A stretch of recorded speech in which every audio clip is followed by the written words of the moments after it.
Ari Aster, you're a fantastic filmmaker and everything, but the way you convey pain on screen is literally painful to watch. Don't get me wrong, I mean that in the best possible way, but my god, you just love to see them suffer, don't you? You fucking sadist.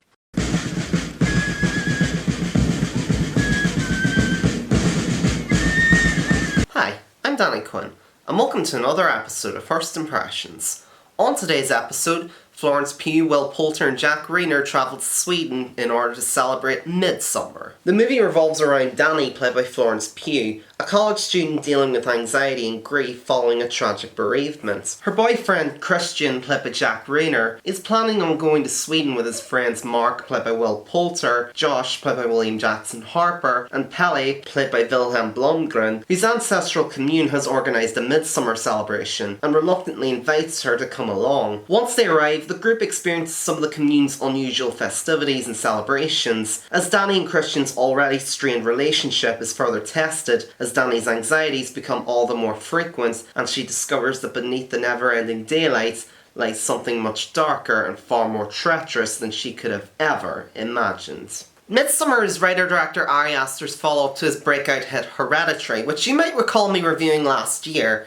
I give it a fairly positive review, and I still stand by my opinion. I think it's easily one of the most effective horror films to have come out in recent memory, particularly in how it handled grief and familial trauma, and it also boasted some of the most shocking scenes in any film released last year. Aster definitely showed a lot of promise and potential with Hereditary, so I was definitely excited to see what his follow-up would be like, not least because he described it as being like the Wizard of Oz for perverts, which is certainly an interesting way to describe your movie. Certainly got my curiosity and attention. And I'm not gonna lie, between Star Wars, Avengers Endgame, It Chapter 2, John Wick Parabellum, as well as the upcoming Once Upon a Time in Hollywood, this was also one of my most anticipated movies for the year. Not just because I love the hell out of Hereditary, not just because I think Ari Aster is one of the hottest new talents on the block, and not just because I do tend to have an interest in cult-related films, but also because it was coming out at roughly around the same time as my birthday. I was eagerly anticipating the opportunity to see it. Maybe even more so than seeing Spider-Man Far From Home, the other big movie that was coming out at roughly around the same time. But how does Midsommar compare to Hereditary? You can definitely tell it's very much an Ari Aster movie, and while it does have a few similarities to Hereditary, Midsommar is an entirely different beast altogether. If you thought Hereditary was strange and fucked up, this movie is even more so. It's trippy and surreal, almost to the point that I'm genuinely surprised that this even got made, let alone saw a wide release in cinemas. It's probably quite appropriate that the first thing the characters do when they arrive in Sweden is take mushrooms, because watching this whole film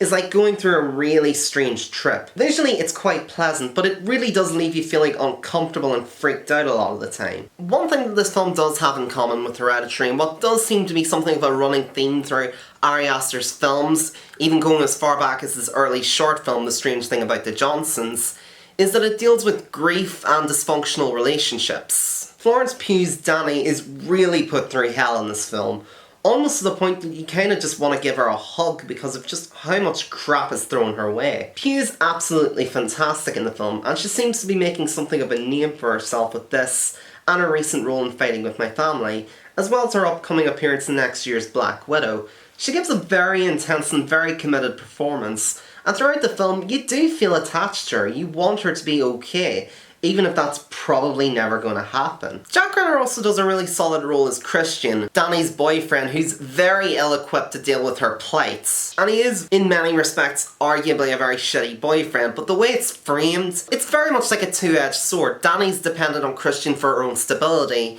and yet his half-hearted lack of commitment is also what's eating at her and what's also kind of destroying her in her own way. To put it mildly, Christian is a very flawed character. And the same can also be kind of said about Christian's friends, including Will Poulter's Mark. He adds a surprising amount of comic relief to the film, particularly just how much of a bloody fool he turns out to be. The tone of the movie is kind of all over the place, but Aster does a solid job in balancing out all the tonal shifts. He does a really wonderful job in balancing out the drama, the humour, and the horror, almost effortlessly. There's a lot of dark humour throughout the film, even in moments that are meant to be horrifying. It's almost like Aster showcasing a much more playful and much cheekier side to him than was shown in Hereditary. I'm not really sure if I'd go so far as to call Ari Aster a master of horror, but I'd say he's definitely working his way up there, because this and Hereditary are two fantastic films in the genre and do really cement himself as somebody who can really do horror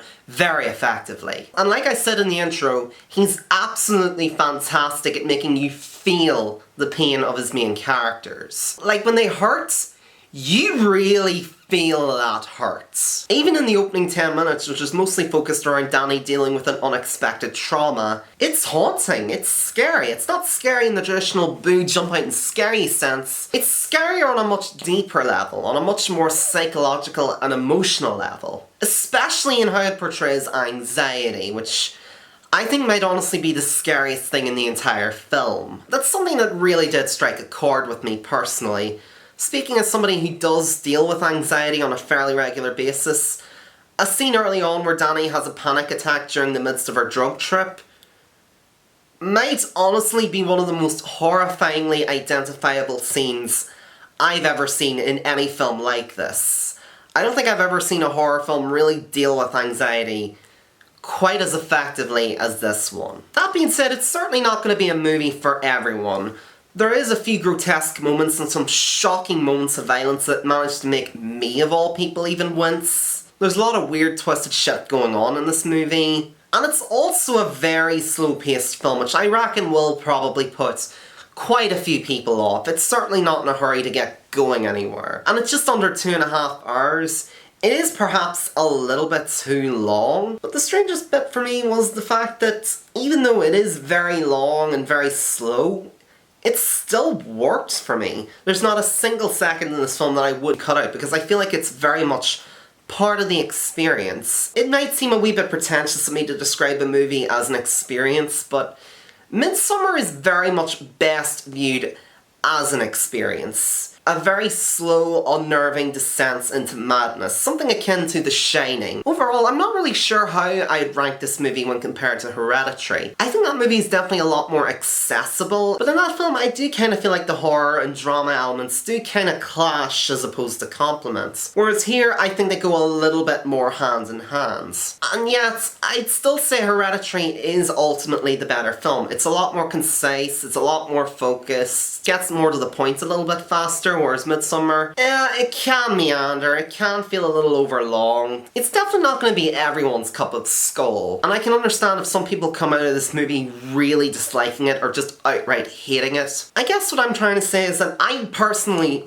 really enjoyed this movie. I thought it was very, very good, but I can't stress this enough. Proceed with caution before you decide to take on this trip. I'm gonna give Midsommar a strong 8 out of 10.